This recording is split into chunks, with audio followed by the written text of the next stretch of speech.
Food అనేది మనకు దొరకట్లేదు కాబట్టి నేనే మీకు సప్లై చేస్తున్నాను అనే మాట. మీకు ఆ ప్రొడక్ట్స్ అనేవి ఎలా దొరుకుతున్నాయి? మీరేం చేస్తున్నారు? అంటే వాస్తవంగా ఏందంటే ప్రొడక్ట్స్ మనం అనుకున్నట్టు అన్నీ దొరకవండి. హ్మ్. ఎందుకంటే ఇప్పుడు మనకి వరల్డ్ వైడ్ చూసుకుంటే ఓన్లీ 3% ఉంటాయి ఆర్గానిక్ అనేది.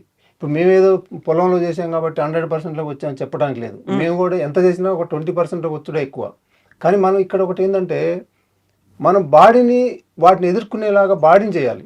ఇప్పుడు మనం పీల్చే గాలి దగ్గర నుంచి, తినే ఫుడ్ దగ్గర నుంచి, వాటర్ దగ్గర నుంచి ప్రతిదీ కల్తీయే కదండీ. ప్రతిదీ ఏదో ఒకటి చేయందే మనకి ప్యూర్ దొరకదు. హ్మ్. మరి దొరకనప్పుడు మన ఆర్గానిక్ పట్టుకొని ఏదో ఆరోగ్యం అంతా చేసుకుందామంటే అది కుదిరే పని కాదు. కానీ మనకి ఎంత పాయిజన్స్ మన బాడీ తీసుకున్నా కూడా ఇప్పుడు ప్లాస్టిక్ మేము కూడా ప్లాస్టిక్‌లు ఇస్తాం తప్పనిసరి పరిస్థితిలో.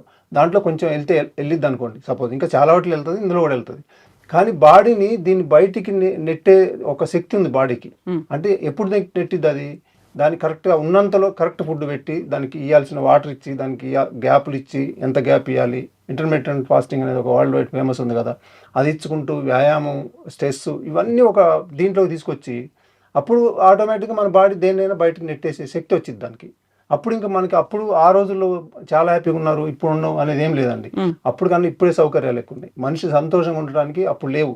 ఒక ఏదైనా కాలుకో, చెయ్యికో దెబ్బ తగిలితే లేతే పాము కరిస్తే పోయి ఒక 100 కిలోమీటర్లు, 200 కిలోమీటర్లు పోయితేనే అప్పుడు ఆ లోపు మనిషి చనిపోయేవాడు. అవును.